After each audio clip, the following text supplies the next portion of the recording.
You're listening to an Airwave Media Podcast. Hi, I'm Ellen Scanlon, host of How to Do the Pot, a podcast demystifying cannabis for women. Katie and Nathan wanted me to let you know that there's strong language on the show. So if you don't like that, then this isn't the show for you. But you could head over to How to Do the Pot if you're secretly Googling questions about weed and ready to feel confident about cannabis for health, well-being, and fun. Hi, this is Katie. And this is Nathan. And you're listening to Queen's Podcast, the show about badass women in history.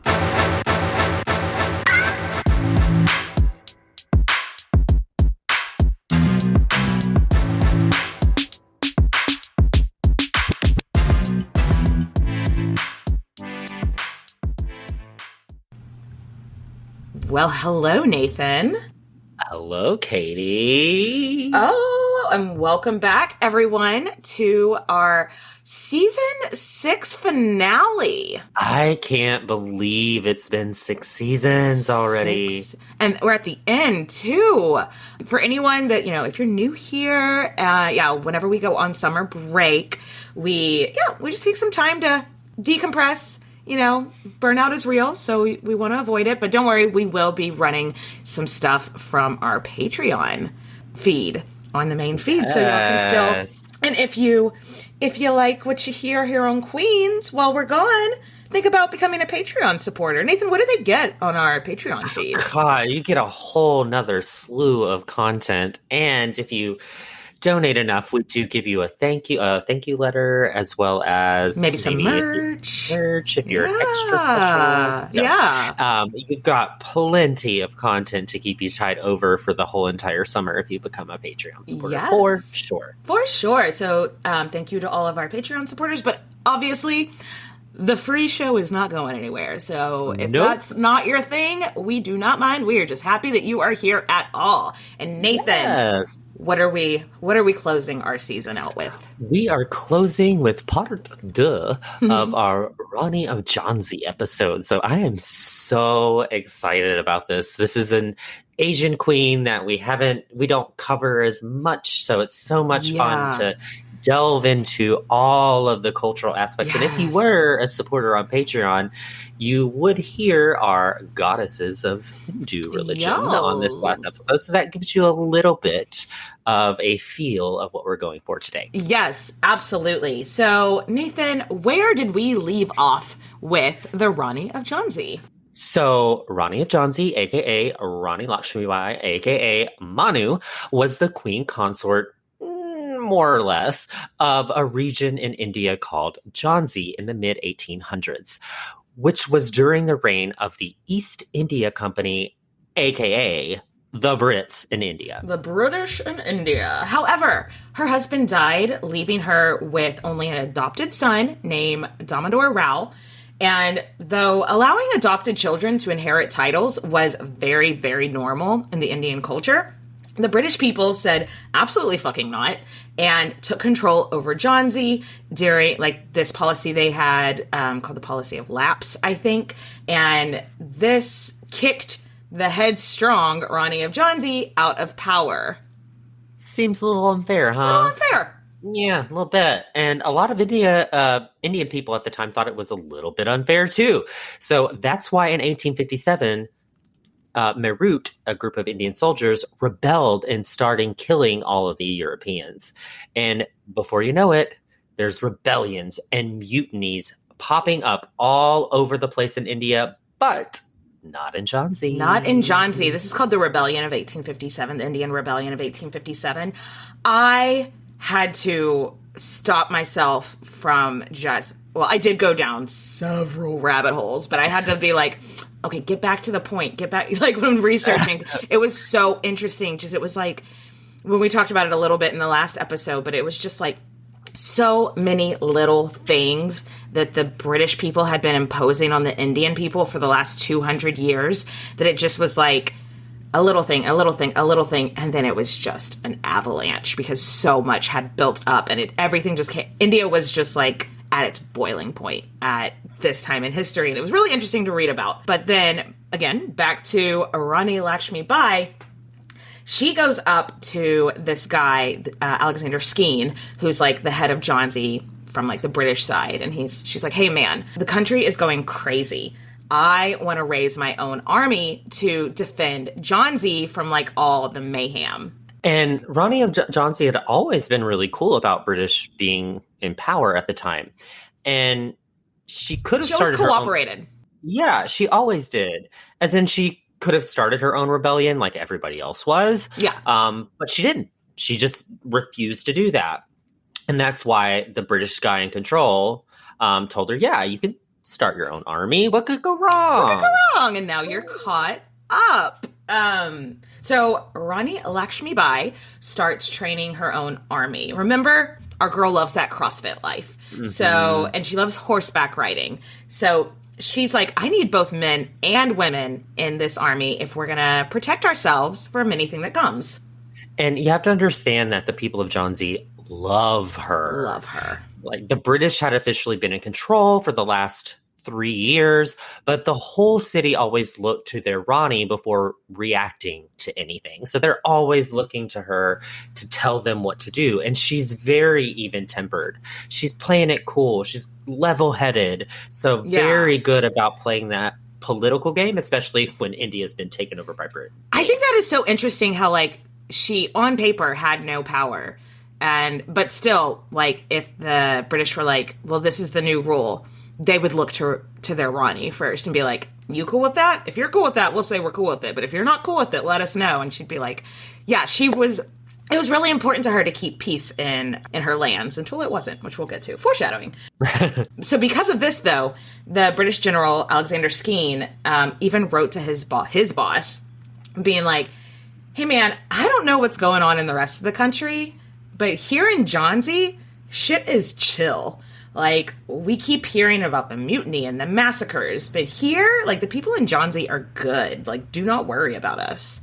And because of this, there was a lack of the British military forces in and around Jhansi because they were told, they're not a threat. Yeah. The people love their former Rani, and the Rani told them, make love, not war. Make love, not war. Yes. She is John and Yoko up in this bitch. She's like, let's just chill.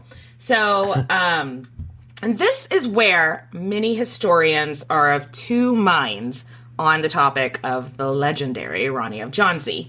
So, was Lakshmi Bai genuinely cooperating with the British because it was the safest option for her people? Or was she playing the long game and waiting for them to let their guard down and get distracted? Okay. For the first time of several times in this episode, we're going to remind y'all that Lakshmi Bai left no journals, no personal letters, so we will never know her thought process. Okay? Right. We can only speculate about this. And what she has left, we also, people, debate about, like, how genuine she was in her communications with the British. So, yeah, it's so frustrating because, like, we just don't know. Because we have some queens, like, whenever we did, like, Catherine the Great, she wrote a fucking memoir, so we know exactly how she felt about A, B, C, D. With people like this, we get to speculate, which is so much fun. And the Rani of Jhansi is almost mythical in her reputation. Mm-hmm. So some sources are later going to say that she was an evil liar that wanted to see everyone who stood in her way dead. Some are going to say that she set out to be a hero of her people. But let's just keep in mind, no journals, no letters. So we never really know the answers to any of that. Exactly like you said, almost mythical in her reputation. Like, the stories that built around her, like, just grew and grew and grew. So, like, we really don't know what's been completely embellished. And see, what's really crazy to me is that this was only, like, 250 years ago. Usually stories get embellished over hundreds and hundreds and hundreds and hundreds of years. And she's just, in terms of history, she's only been in it for a little blip compared to it was like else. as soon, she like grew and grew and grew in her reputation, like, immediately. Mm-hmm. It gives me a little bit, maybe it's just because I'm a huge fan of the Hunger Games, but like I kept being like, okay, Katniss, Because, you know, she's like... I can see that. A little bit That like... is a good comparison. So that being said, around this time, when the major mutiny first broke out in May 1857 in Meerut, Lakshmi Bai held this ceremony called a Howdy Kum Kum. This was really interesting. I went down a little bit of a rabbit hole about this. Katie, rabbit hole? What? I know! So it's a ceremony in the Indian culture where the married women come together. Specifically, like, they're supposed to exchange spices, so turmeric. So it's a ceremony that's supposed to be fun, like a girls' night, get together, but the actual meaning of the ceremony is to promote a long and healthy life. Pray for a long and healthy life for your husband. Yeah, and that's a good reason to get together, right? Yeah. We looked at like 7 different articles, and all of them simply said she used this ceremony to convince her people that the British were cowards and we don't need to fear them. So maybe she did? I don't know. Or maybe she just knew that there was turmoil in the country and a lot of people dying all around them. You know, if you had family members in different parts of the country, maybe you've just lost a loved one or something. And so maybe she was getting them together being like, the British ain't shit, but maybe she was also getting them together to be like, let's take our minds off of things. Let's celebrate. Let's find something positive. So... Yeah, so we knew she threw a party, but we don't know if it was a microaggression or not. Because studying history is so much fun! Like, ugh. I wish she had a diary that was just like, and then I threw this party and told everybody the British ain't shit. Or, you know, something, just so we knew. I could just imagine Katie lying awake with her insomnia being like, I can't, but how did Rani feel? What did the Rani of Jhansi do with this party? Yeah. So we should also note that her adoptive son, Damodar, was still living with her. I don't know why, but I figured after the British took his titles that and said he couldn't be the next in Maharaja, that he would have gone back to his birth family. Yeah. But nope. It was a full-on adoption, and Lakshmi Bai was literally responsible for his care and his education at this point, and he would have been somewhere around 8 to 10 years old. Yeah, I couldn't find a whole lot about Damodar Rao, except for, you know, that he was adopted and then stayed in her care, but, like, I was wondering, yeah, since he wasn't going to be a Maharaja, I just... kind of assumed he'd go back to his birth family, but no, this was the Rani of Jhansi was like, nope, that is my son. Fuck off. So I kind of try to go down a little rabbit hole to find out more about his birth parents, but yeah, I couldn't really find anything because again, history is so much fun. So everything in Jhansi was more or less chill until June 6th of 1857. And this is the day that ye old shit hit the fan. There was this fort outside of the city of Jhansi, but it was still considered kind of like Jhansi territory. Mm-hmm. It's called the Star Fort, which is, you know, where stars are born. Yes. And it's a place I was born there. I know. You were born in Jhansi? Okay. Okay. Fun fact. But this is a place where the British locals would keep their guns and their weapons and everything like that. Yeah. So just up the road was a group of Indian soldiers that had yet to mutiny. But guess what they did on June 6th? Let me take a wild guess. Mutiny? They did a mutiny, y'all. Yeah. They stormed Star Fort. Or tried to, but then the Europeans heard that they were coming, and basically all the non-Indian people hid in the Star Fort. At this time, I was reading about, because, like, they were killing men, women, and children. Like, it was nasty. And, cute. And not a good look on anybody. Mm-hmm. Ooh, yeah. I don't like this. I don't like it. Feels a little genocide-y. Yeah. Well, they were like, get the fuck out of our country. But, and then, I mean, the Brits weren't chill back to them. No. Everybody was bad. Yeah. Just like a little bit of a side note. One thing that I listened to research this is a podcast called The Other Half. Have you ever heard of it, Nathan? I think I have, actually. Yeah. Yeah. It's really good. It's this, British guy, and he just covers women from history. He's like us, but like, smarter. No dick jokes. No dick jokes. But He, when talking about the Rani of Jhansi and the uprising in India at this time, also brings up that famous quote from Gandhi, which is just, like a few generations later, about like an eye for an eye leaves the whole world blind.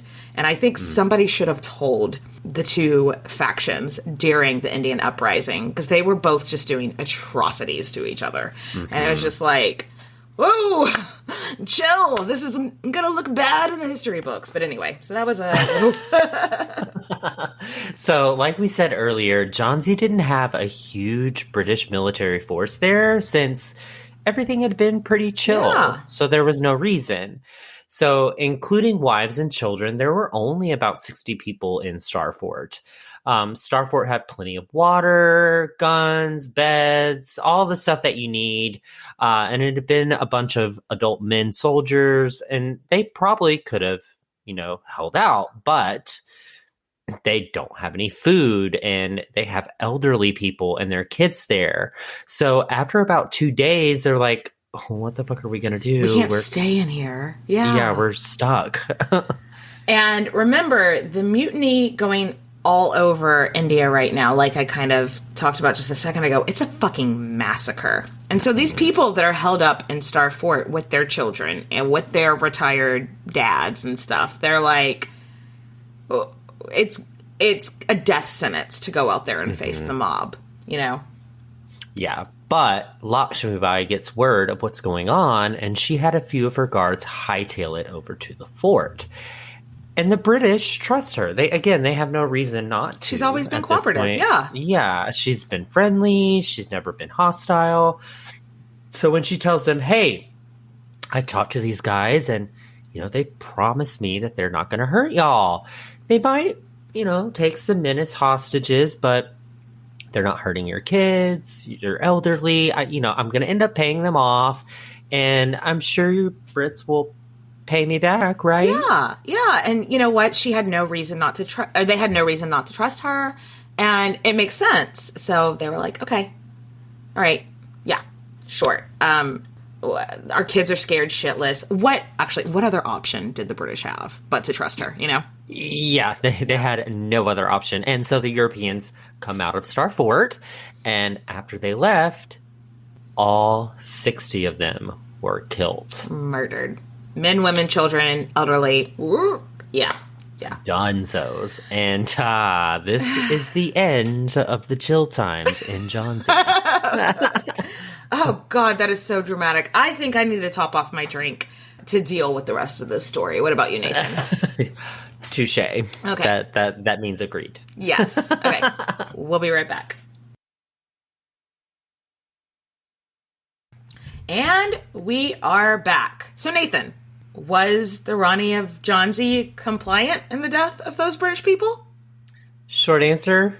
I don't know. If you couldn't tell by the inflection, that's IDK. Some people are like, yeah, most definitely. But some people are like, hard no. Like, yeah. And after the massacre, the guys that came to Jhansi and started the mutiny put her in charge of Jhansi.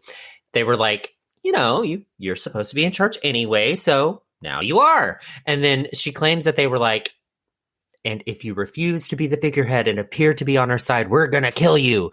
So she was like, okay, fine. Don't want to die. Guess I'll rule. I do wonder, this isn't in the show notes, it's just something I thought about. I do wonder, though, that Alexander Skene guy that was running Jhansi had been there for 3 years. And they weren't friends, but they had been friendly. I have to wonder let's assume she wasn't playing the long game and she was actually thinking that she was going to get those people set free. How that must have affected her to watch this dude that she's been working with for 3 years get his whole family, because I know he had a wife at least there, get murdered right in front of her eyes. Ugh. I know. Even if she was on the side of the revolutionaries already, that still was probably, you'd have to be heartless not to, let that bother you. You know what I mean? No, agreed. Yeah. So Lakshmibai knew how all of this looked. So she wrote a letter to the Brits being like, those guys that came here and killed all your friends, you know, I don't know her. I don't know her. Yeah, she doesn't even go here. She was Mariah Carey. She was Regina George. Like, I don't know her. Yeah. And she wrote basically like, look, y'all, the mob that was here was hundreds and hundreds of armed guys. And me and my guards are like 10 people. You know, like, they told me they wouldn't kill them, but they did. What else could I do? Which is legit. Like, that is yeah. She's like, I hate that happened. I hate that happened. But, like, what was I supposed to do? Get myself and all my people killed? Trying to put myself in between that? No, you know? Which, that makes sense. So she went on to say that they forced me to give them a bunch of money at gunpoint. Yeah. And then told her that she's in charge now because they're putting Indians back in charge of India. So I know how this looks, but that's the truth. Like, she's like, oh. We're paraphrasing all the and everything, but like, if you want to read it, the actual link to the letter is in the show notes. But yeah, she's just like, I know how this looks. I know it looks like I am on their side, but this is what happened. Yeah. Mm-hmm. So that's her official story, but what a lot of suspicious British people are seeing is that the mutiny came to your doorstep. You convinced all the non-Indians to come out of their hiding spot with no weapons, knowing they were about to be killed. And then you gave funding to the dudes who did it. And then they put you in charge. So it's just like, oh. All right, Nathan, let's discuss. My mind, my way of thinking is that since she had always been cooperative with them in the name of peace for her people, I struggle with seeing her be like, yeah, fucking kill those kids. You know, I do see how you could say that she was just waiting for her moment. Like I said, playing the long game, but I'm sure the truth falls somewhere in between those narratives, but I just really, maybe I want to like her, but I struggle with the idea of her being like, yeah, they're going to kill those kids and I'm fine with it, you know? Yeah, I agree, but I'm imagining myself being her, and she's probably hearing stories throughout India of all these mutinies and hearing how the British are just murdering innocent people and killing innocent women and children. And she's just like, you know what? If you can't beat them, join them. Yeah. Like, so I can see kind of the long game aspect of it, of where she's hearing all of these terrible stories. Yeah. And she's playing nice until she's like, all right, I've stacked everything up that it makes it look like I'm innocent. And now I'm going to wipe them away and give them the pain that they've been waiting for. You think that she just had was like, you know what? Plausible deniability. Yeah. Like just, I do. I mean, it's horrible. She shouldn't have done that, but it was being done to her people. True, so, I mean, it's the eye for an eye leaves the whole world blind. Yes. it's that thing. Yeah. It's, well, we could go back and forth forever. Let us know. Let us know on social media or send us an email. Let us know what you guys think. Anyway, pretty much right after the Jhansi massacre, the mutineers left. They were just like, all right, cool. We came and killed the British. Now we're out. You've given us money. Now we're out. And once again, Jhansi went back to being pretty quiet. It just really wasn't a huge spot of interest, like compared to other places in India where there was just more. Jhansi wasn't a big community compared to other places, you know? So, and the British Army had their fucking hands full. So they decided, look, we're just going to believe that the Rani of Jhansi is telling us the truth. She doesn't look like she's trying to start a whole lot of trouble.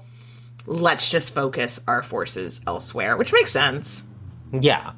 They were like, look, we don't have a lot of choices. Yeah. Also that. Yeah, right? She seems chill, so we're also going to have to recognize you as the full leader of Jhansi until we squash that rebellion. So, Ronnie, if you could just hold down the fort and let us know the moment any kind of uprising starts, that would be great. So this is another point that people argue about like the long game argument. Because now both the Indian rebels and the British government view her as the ruler. Like, it not just in name, in practice of Jhansi. And isn't that what she was supposed to have this whole time? That's what she wanted this entire time. See? Oh, it's so... I'm a few Long minds. game. Long game. Long game. Rani of Lakshmibai took this shit seriously. She was like, fuck yeah. To the Indians, I'm queen. To the British, I'm queen.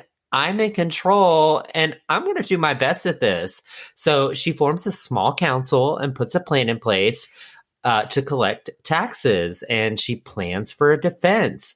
And, oh yeah, remember her dad from episode 1? Yeah, the one that, like, made sure she had a good education, made sure that she knew about, like, war and politics. Yeah. He lived in Jhansi full time, and he was on her council. How nice is that? I know. Bring your daddy to work day. So, little side note, when she was collecting taxes, she was taking those taxes and she's still sending them to the East India Company, which I think is like a sign that she was still, up until this point, wanting to cooperate with the British. So she's still, like, there's documentation of her sending money that she felt was owed to the East India Company, aka the British government. So tuck that away. Maybe that'll be important later. And again, for a time, Jhansi's just chilling. And it's funny because when you look back at the Indian Revolution of 1857 now, Jhansi and its Rani are figureheads, but both were slow compared to other people and places to join this revolution that was taking place. So they were dragging their feet the entire time. Yeah. So just brings it back to the conversation we've been having as, like, was she thinking ahead? Was she, like, playing three-dimensional chess? Or was she trying to play by the book until she couldn't anymore? So basically it feels like Jhansi was like, don't start no shit, there won't be no shit. Right? Okay. Yeah. Okay. However, it wasn't easy going. 2 of the neighboring city-states saw her and thought to themselves, why don't we take Jhansi? We're men, and we don't mind killing British people, so why not? Let's just take it. Like, oh, a nice Jhansi you got there. It'd be a shame if someone stole it from you. But they didn't know that Lakshmi Bai had been training her people to fight. Like, she had, like, a volunteer. Like, she wasn't really paying these people to train and fight and defend themselves. And so she had this really dedicated army of volunteer warriors, basically. So they knew how to defend themselves when the sneaky assholes from the town over tried to come in and take all their shit. They had a hidden cannon on the city walls. And I was like, the people that were trying to take Jhansi, they hear a cannon go off once, and they ran so far away. Yeah. Gotta get away. So don't start no shit, there won't be no shit. There was no reason for them to use that cannon until their own neighbors came and tried to take their shit, you know? And after that, everyone left Jhansi and their Rani alone, which, do you blame? Yeah. They got cannons. Yeah, right. For about 5 more months, Jhansi is again chilling. Chilling. John and Yoko, bed peace, yeah. Which is not something that a lot of other places in India were experiencing at this point. So she's holding up a nice little peace sanctuary in a big realm of tumultuous drama. And she's already building up a reputation for herself. Yeah. So, however, there was a lot of shit going down in the rest of the country. So Lakshmi Bai kept writing to the British people being like, hey, the vibes are off. It would be really great if you could send a couple dozen soldiers our way. And week after week after week, she's writing to them being like, we don't feel safe. We are trying to hold down the fort for you, but I'm not getting anything back from you. Yeah.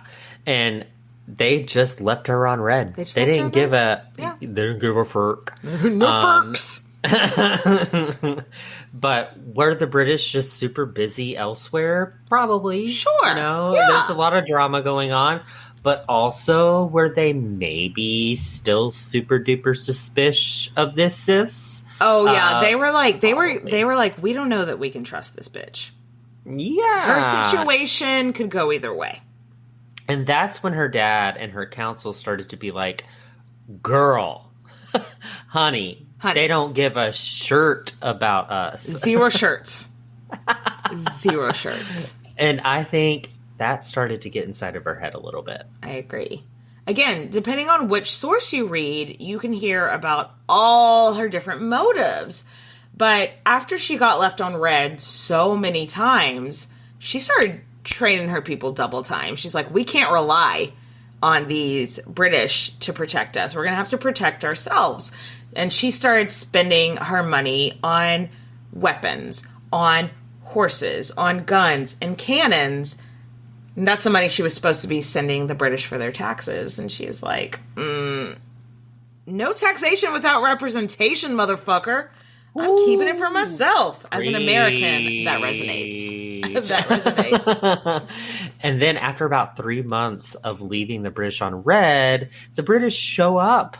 And they're basically like, thanks for looking after the place. It looks great. So if you could just kindly hand over the keys now. This is ours. Thanks for looking after it. And she's like, oh, now you care about Jhansi. Mm-hmm. I've been asking y'all for help. I've been fighting off people on my own. And now you want to rock up, get the keys, and get your tax money. And you can't call me back? You can't text a girl back? Absolutely not. And she's like, look at me. Look at me. Look at me. I'm the captain now.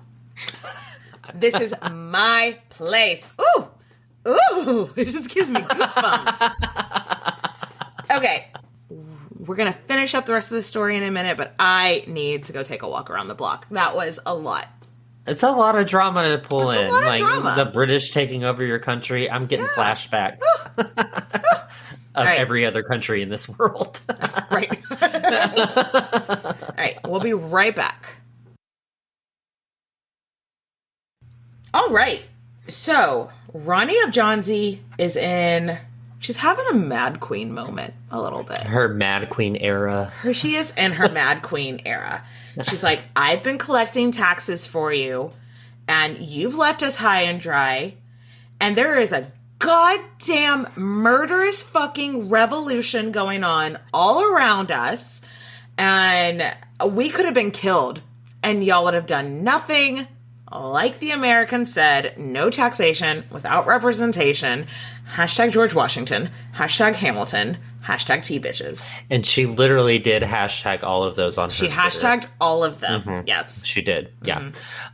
Enter a new character named Hugh Rose, which now all I'm thinking about is Apothecary Rose from Schitt's Apothecary Creek. Rose, yeah. I'm just thinking it's David Rose. David? Yeah. Where's David? Just being Ew, David. ew, David. So Mr. Rose is the commanding officer of the British troops, and they roll up and are like, hey, thanks so much for holding down this fort while we're gone. But we're here now. We're going to take Jhansi back for the British. Thank you so much. This is ours now. And Lakshmi Bai is like, the hell you are? Hard no. Absolutely not. And so she won't let the British in. She's like, the people in the town are trained to fight and heavily armed now. So try to take Fuck it. around and find out. Fuck around and find out. I dare you. Yeah, and this goes on for 2 days of the British being like, okay, give us Jhansi back. And she's like, okay, come and take it, motherfuckers. So, yeah. And so eventually they did, unfortunately. It's kind of sad to think about because Jhansi this whole time had been like this peaceful place. But now, you know, it's gone down in history as just like the site of a huge battle. And the fighting is just mayhem. And it goes on for about 6 days, with Lakshmi Bai actually leading the army of both men and women. I get it. Yes. And she's so popular, guys. So popular. Everybody loves her. There were over 14,000 volunteers in her army in a city of 250,000. So that means like 1 in every 3 households had one person volunteering in the army. And that's not nothing. Like, yeah, 250,000, you have to assume that so many of those are children, so many of those are elderly. So to think about 14,000, I mean, yeah, that's a lot of people that joined the army. And this is one reason why she is such a figurehead for the revolution. Because she legit held her own against the British military with her group of volunteer soldiers. And the people followed her with such passion that she really gave everyone hope that, hey, maybe we could fucking win this thing. Yeah, but sadly for the people of Jhansi, towards the end of the week, they realized, not going to happen. I don't know what to say. The British just had more reinforcements. They had more men. They had more guns. And I read in one place they even found her dad and hung him in a public space. So this shit is now personal. Yeah. So this next part of the story is legendary, but we don't know how true it is, right? I have to assume not super true, but it's the legend. If you Google Rani of Jhansi, one of the first things that's going to pop up is this depiction of her riding on her horse, sticking out with a baby on her back. Like she's just got her baby genie or whatever it's called just strapped on her back. And yeah, that's the legend that she rode out of town with the baby on her back. The story goes that when she realized, oh, we are not going to win this, she was like, I'm going to die with my people. But her people were like, no, the revolution needs you. Again, very Katniss energy. Get the fuck out of here. If they catch you, they'll torture you. We need you as a figurehead. We need you. You inspire people. So she supposedly straps her son to her back, and the baby genie or whatever it's called, grabs her sword, gets on her horse, and while running full speed off of the city walls around Jhansi, jumps from the fort upon impact after, because it's a couple hundred feet or whatever. Upon impact, the horse died, but Lakshmi Bai and Damodar were unharmed, and they took off on foot to join the rebels. Okay, so the thing is, Damodar's 10 years old. I mean, I know, in these depictions, she's always got a toddler on her back. He was fucking 10. How much do 10-year-old boys weigh? That might be a little heavy. He could probably ride his own horse and, Yeah, but, I mean, she could have strapped him to her back, but it's probably not gonna happen. Also, how are they unharmed with a jump so far up that it killed the horse? Also, poor horse. Yeah, poor horse. But how are they not injured at all? Yeah, so that part of her legend is almost certainly legend, not... Mm-hmm. I also read that probably a way more likely story, but it doesn't look as cool in art, is that one of her ladies-in-waiting agreed to dress up as her and go to the British and be like, I'm Lakshmi Bai. And so, and so then she could sneak out. She and Damodar could sneak out. Yeah. Oh, a lot more likely. And how brave was that lady-in-waiting? But it doesn't look as cool in art, you know? Yeah, it doesn't look as cool as like jumping off a sword with a baby wrapped around your back. Yeah. But let's not think too hard. Let's just move on. What we need to know is this, that Rani of Jhansi is on the loose. However she escaped doesn't really matter. You just know that she escaped. She escaped.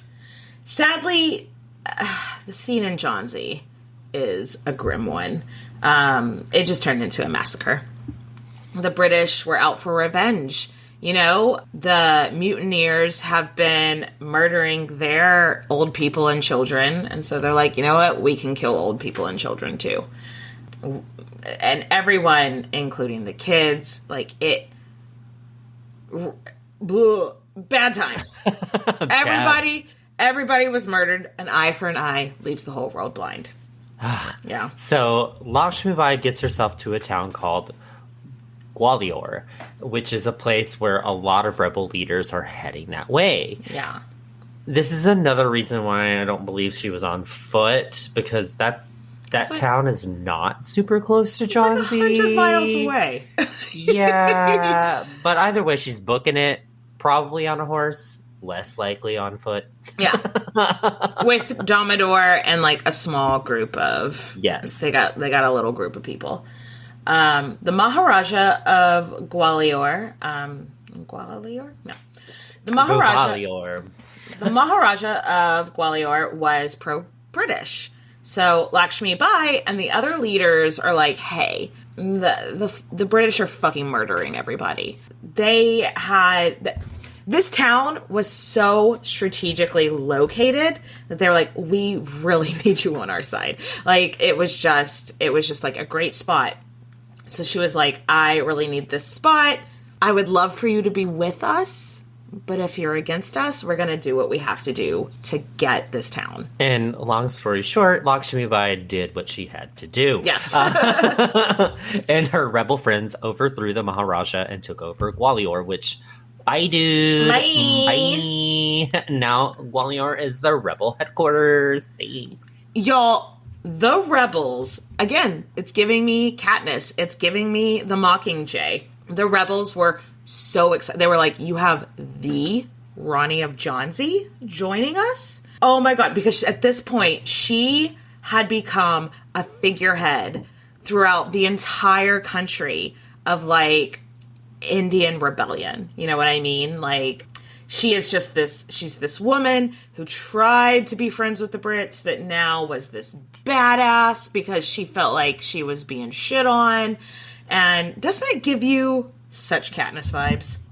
It does. Like, whenever you said that, I was like, wow. Yeah. Did they actually use her story to maybe like, because it sounds like it. because her legend just grew and grew and grew. Ugh, I love this, but I love it. This General Hugh Rose guy is a smart guy, and he's like, look, wherever the Rani of Jhansi goes is where the revolution is going. So she's not here in Jhansi anymore. Where did she go? Search party. And he sends a countrywide search party out to find where she is. So he writes back to England because they're like, who is this Lakshmi Bai chick? What is going on? And so he writes back to England, and his descriptions of her are such a mixed bag. Because in the same letter, he calls her personable, clever, beautiful. But then he also calls her the most dangerous of all the Indian leaders. I honestly love this for her. I love, like... I'd get that tattooed. The most dangerous leader. You know, like... Personable, clever, and beautiful. Also the most dangerous leader. I love that, yeah. That would totally be my tramp stamp. Yes. So the next part of this story is a lot of war, and Queen's podcast, we don't do a lot of wars. But we'll skim milk over it. Skim milk over it, yes. What you need to know, there's just war everywhere. Everybody in the country getting murdered. Lakshmi Bai knows that they'll be coming for her soon. She's like, look, I know I'm the Mockingjay. I know they're coming for me. And so she goes to the other rebel leaders and she's like, we really need to be training our forces morning, noon, and night. Nonstop. And the other leaders are like less worried about it. They're like, yeah, but where we are is so protected. We're not in that immediate danger. And she's like, are we in the same revolution? Like, have you been sleeping? What the fuck are you talking about? We're not in that immediate danger. Yeah, so she's like, y'all do you, but my men are going to keep training non-stop. Yeah. And when the other soldiers saw her troops training non-stop, they were like, does she know something we don't know? We're going to go over to her now. She seems to know some more. That made her status as a leader in the revolution, yeah, she's notching up. She's leveling growing up. and growing and growing of just people so like, this bitch knows what's up. We're going to follow her. Mm-hmm. Yeah. This entire time, Lakshmi Bai knows that the British will be there any day. She knows those redcoats are coming, you know. She was right. Rose and his troops, David Rose, David and his troops were marching her way. And she knew it. And on the day they arrived, June 16th, 1858, the rebel leader who was famous to everyone in India and Great Britain she was ready, y'all. Yeah. She was ready to let loose. So it said she dressed like a man in the soldier's uniform and she wore a turban as well. But she was like, honey, don't forget, I'm a motherfucking queen. I'm a Rani, y'all. She was dripping in pearls. She was dripping in bangles. I love dripping that. In jewels. Yeah. I love that. She dressed like a man, how they dress for battle, but she was also like her pearls, her bangles, I love that. Yes. Feminist rage. Feminist rage! Sadly, this is the last thing we know for sure about the rebel figurehead, the Rani of Jhansi, Lakshmi Bai, Manu. We know that she was somehow killed in battle. There's 100 different stories about how she died in battle. Almost literally. None of them confirmed. No, there was one that like a British guy killed her, thinking it was just some dude. And then when he found out he had killed her, he like went into a panic attack because they had been given directive to like find the Rani and take her captive, not kill her. Which makes sense, but so that's the one that I believe the most. But there's so many stories about how she died. But either way, the warrior queen of the Indian Rebellion went out fighting until her very last breath. Her body was recovered after the battle, and the survivors of the day gave her a proper funeral real quick. They were worried that if they let her lie in state, that the British would somehow steal her body, defile it, do something disrespectful of it, right? And we see that a lot now. Like even still, like they'll let people lie in state so people can come visit, and that was part of the culture then. But they were just like, someone's going to steal her body and do like a. Do you remember? And when we talked about, but no, do you remember the Hortense Mancini episode where her husband took her dead body to dinner parties? Different, yes, just traveled around Europe. With yes, I think that's what they were worried about. They were like, "Oh, if we just let her lie in state, the British are going to come steal her and bring her." It's like bring her to dinner parties. Yes. This is my date, Rani of Jhansi. She looks dead. She's not. But she might be. Hard maybe, but no, that makes sense of why they wanted to do such a rushed funeral, where that usually would have been more steps, more ways to show her respect in her death, but they were just we got to do this because otherwise they're going to steal her body and bring her to dinner parties. Yeah. So you remember Hugh Rose Rose Apothecary, Yeah. through David. Yeah. He was watching from on top of the city walls, and he said he wanted to see them burying this woman who had caused so much trouble be buried with his own eyes. Yeah. Oh God, the drama.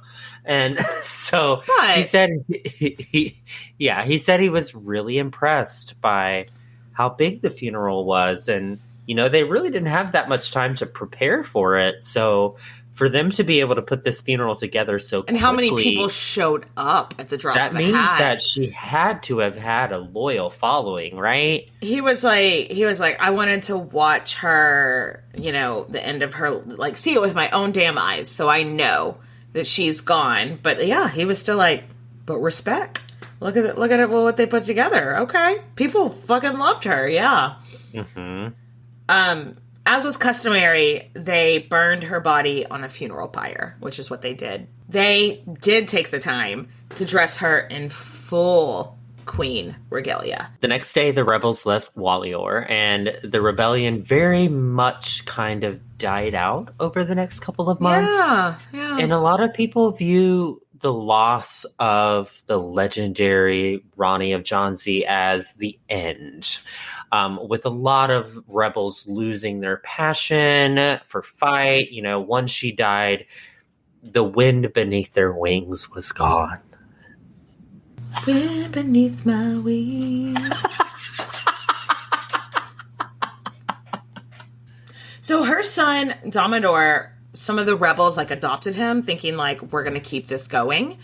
But after about 2 years, it was just clear that no, this is not going to keep going. So he was surrendered to the British, which made me very nervous. I was like, oh no, what's going to happen? But no, they let him live.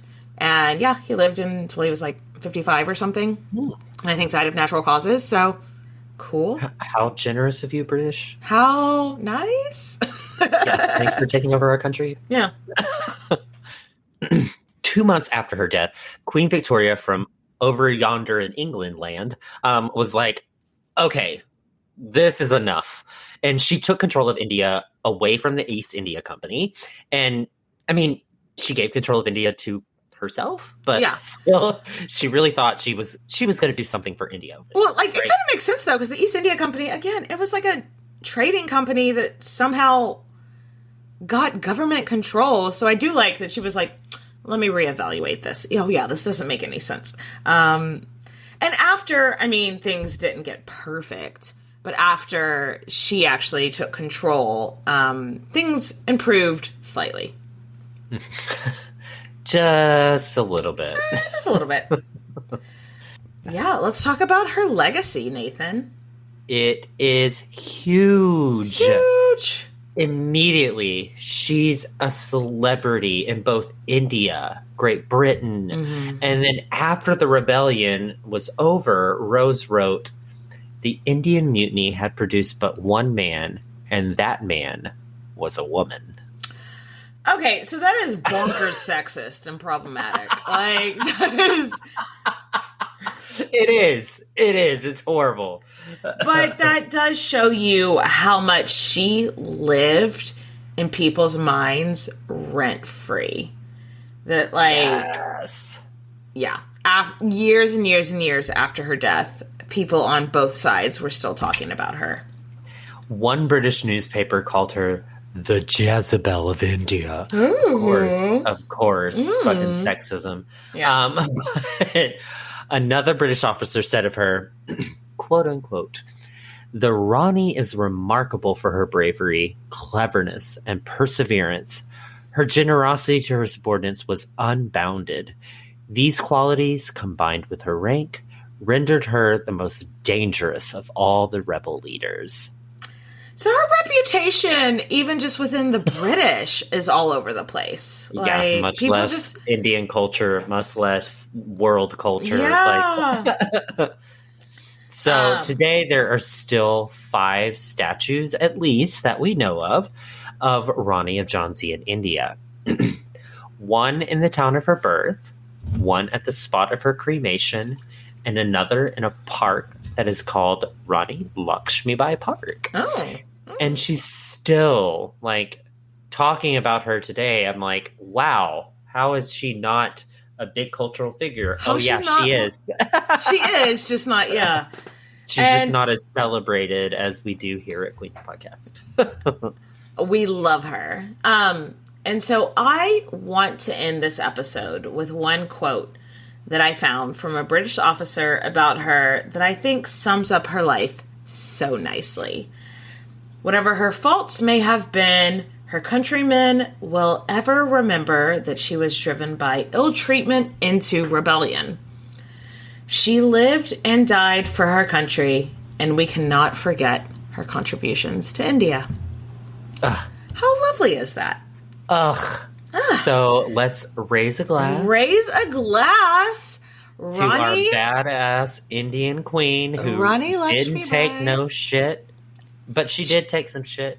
You know what? She took shit until she could not take shit any longer. And she became the face of the revolution. And, we love her. Cheers, bitches. Cheers. I'm mad as hell and I'm not going to take it anymore.